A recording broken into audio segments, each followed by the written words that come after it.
Assalamualaikum warahmatullahi wabarakatuh. Salam chemistry bersama dengan saya Kak Eva Sari dari jurusan Tadris Kimia IAIN Tulungagung.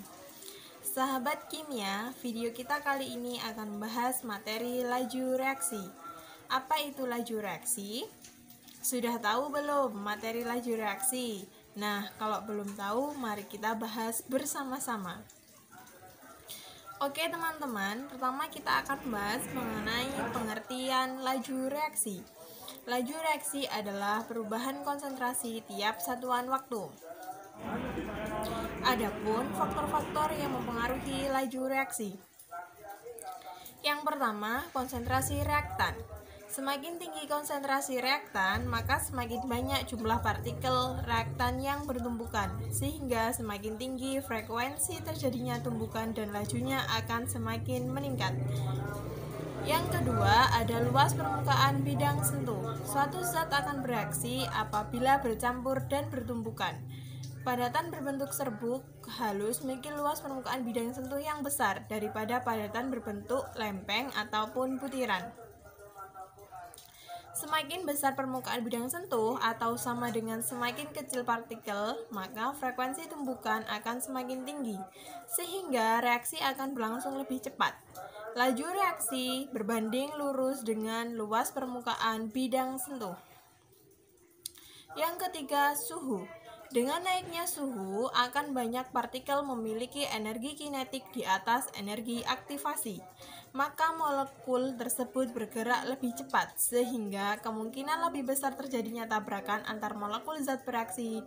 Dengan demikian, kenaikan suhu akan memperbesar laju reaksi. Yang keempat, keberadaan katalis.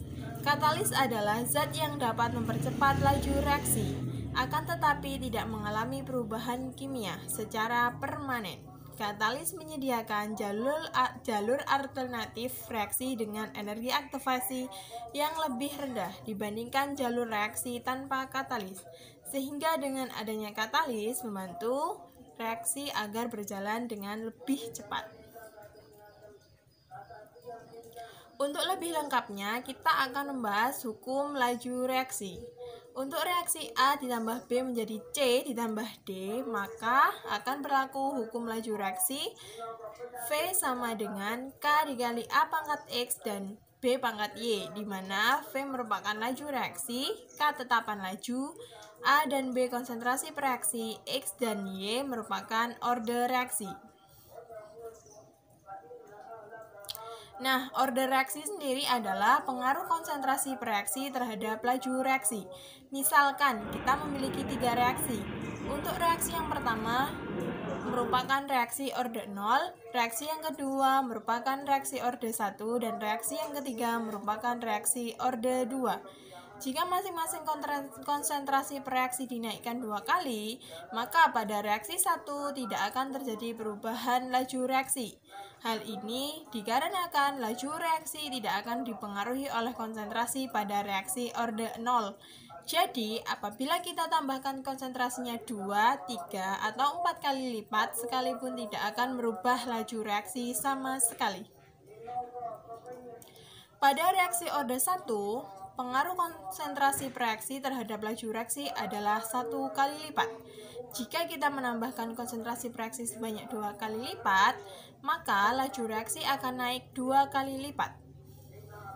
Pada reaksi orde 2, pengaruh konsentrasi pereaksi terhadap laju reaksi sebesar 2 kali lipat.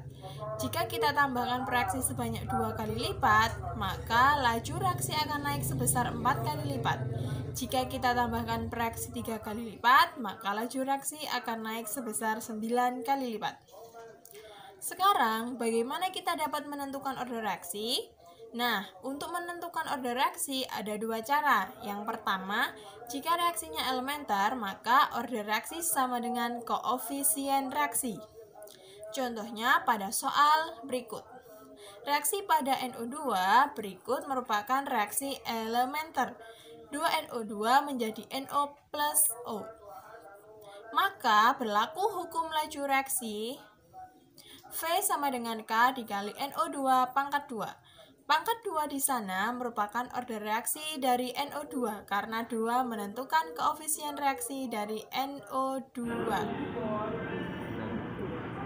Yang kedua, jika reaksi yang diketahui bukanlah reaksi elementer, maka kita menentukan order reaksi dengan cara membandingkan data hasil percobaan. Contohnya, jika C ditambah D menjadi reaksi C. Nah, akan tetapi persamaan laju reaksinya bukan V sama dengan K dikali C pangkat 1 karena bukan reaksi elementer, sehingga order reaksinya perlu kita cari menggunakan data hasil percobaan pada contoh soal. Oke, sekarang sudah mengerti ya mengenai materi laju reaksi? Kalau sudah, saya Kak Eva Sari pamit dulu. Semoga video materi laju reaksi dapat bermanfaat.